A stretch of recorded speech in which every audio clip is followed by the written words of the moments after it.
That's what I remember. It's a good batch of stew. It definitely takes me back to my childhood. Welcome back to my kitchen. Today we're going to fix an Instapot meal. It takes a little more preparation than just what goes in the Instapot. But we're going to make a dish that takes me back to my childhood. I'm going to tell you my age now.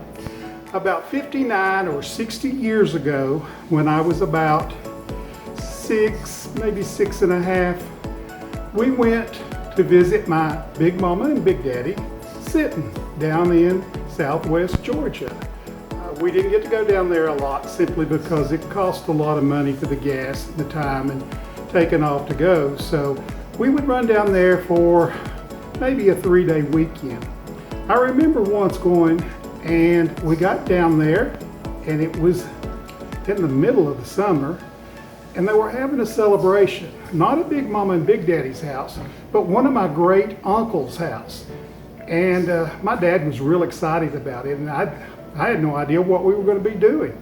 So we go with the family and we arrive at a little white house that was probably 100 years old or older, and they've dug a big pit in the back and they have been roasting a whole pig over this open pit fire for probably, I know it was better than a day, probably about a day and a half or 2 days. And I thought that was really great. We were going to get to have some barbecued pulled pork.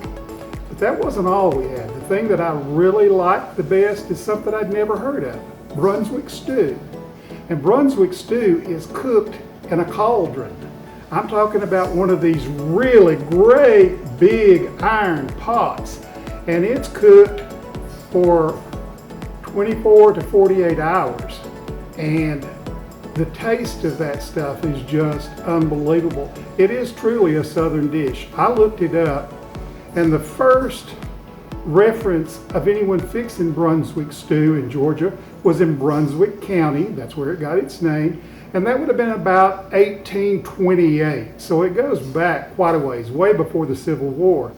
So tonight I am going to take the ingredients. First, I have to sear the meat in a pan. Now, if this was being fixed authentic, it would have been slow cooked on a barbecue grill somewhere. But I really don't have that ability to do that in the time frame that I have. So I'm going to follow a recipe that I found on the internet, and I'm going to take and sear this meat. It says to sear it in olive oil. That wouldn't be Southern. So when you come to the South, one of the things they tell you is save your bacon grease, and we'll tell you what to do with it later. Well, this is one of those things we're going to use it for, because it's going to give us a nice pork flavor on this meat. And when I say meat, Brunswick stew that my parents made, it did not contain the best cuts of meat because it was cooked for a long time. It was considered barbecue.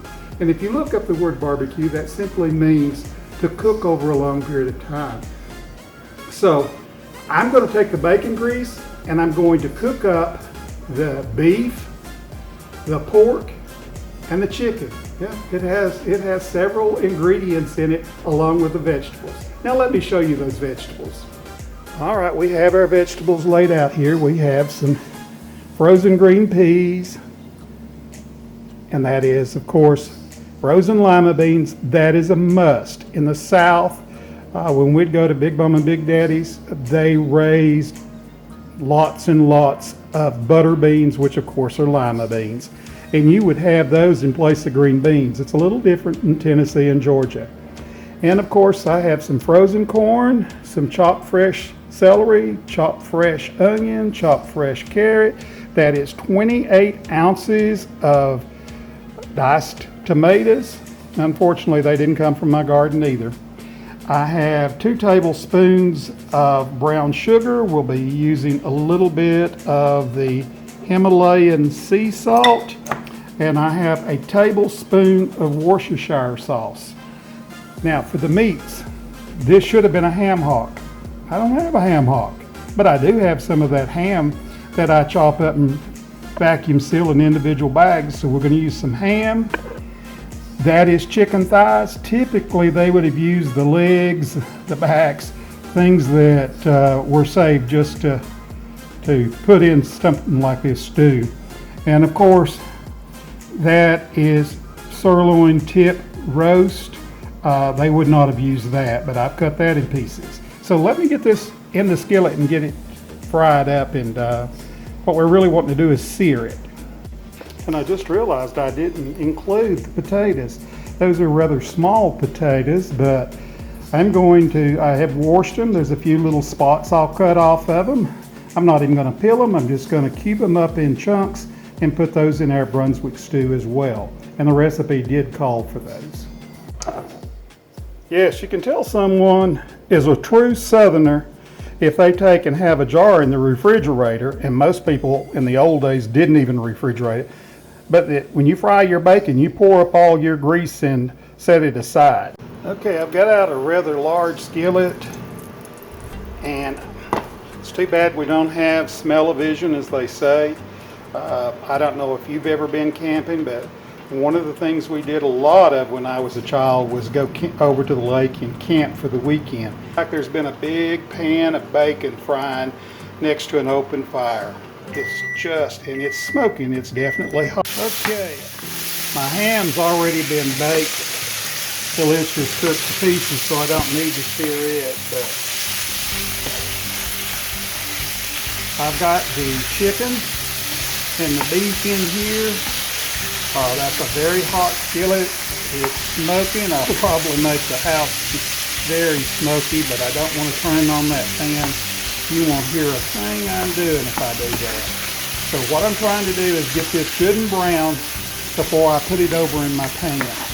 I have that meat now seared. You can see those nice brown crisp pieces on that.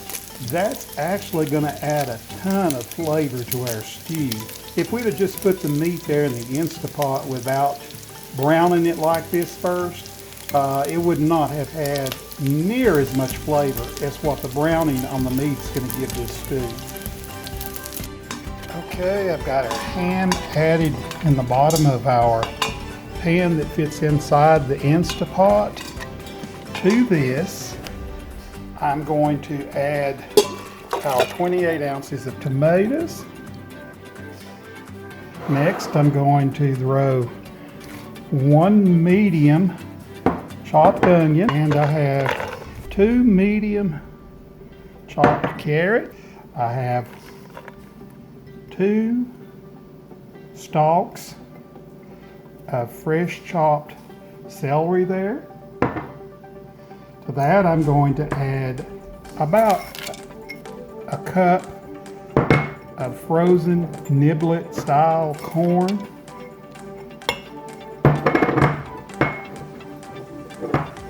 Okay. Next, the most important ingredient when you're fixing Brunswick stew, I'm going to put in the lima beans, or as they say in Georgia, the butter beans. Alright, and I'm going to put in my frozen sweet peas. Okay, now I'm going to take time and chop my potato and put it in there. If you cut potatoes and let them sit for very long, they can turn black, and I definitely didn't want that to happen. Be right back with you. Okay, I've stirred it up a little bit. I'm going to go ahead and add my tablespoon of Worcestershire sauce. I'm going to add my 2 tablespoons of brown sugar, about 1/4 of a teaspoon of salt. Now that may not be enough, but if you'll remember, we, because of our age, are on a more sodium restricted diet than most people. So when we go to eat it, if it needs a little more salt, we'll simply salt it at the table. This will be enough to cook it with. Now I'm going to go ahead and add enough moisture to bring it up to the fill line. It's close, but not quite there yet. Okay, let's stir this all up. Now that everything's stirred up and in our pot, all of our seasonings. I'm going to put this in the Instapot, and I'll put it on for about, well, not about, I will put it on for 2 hours, and we'll check it when the time is up. Okay, I've set my ingredients in here. I have pushed it all the way over to close that direction. My little valve is down, and this right here, if you can see, that says sealing, so we want to make sure our vent is set to sealing, and it's now starting to heat up. Once it gets hot enough and the little valve comes up on the top, it will start cooking and do the countdown. And I actually put it on 2 hours and 10 minutes. That'll have it ready about time for our normal supper. Okay, the valve's gone down. I've got it all the way over to venting. It's finished venting. Turn it to open. Lift the lid off, which is very hot, by the way. It really smells good. It's time to have a bowl and see how it tastes. It has that color on the top of it, which is what I always remember from Brunswick Stew. It's kind of like looking at a barbecue sauce, but there's not anything in there other than tomatoes to do that. All right, my bowl of soup is done. I'm going to try it and tell you guys how it tastes. I'm going to get some of that meat in there. Definitely got to get a lima bean.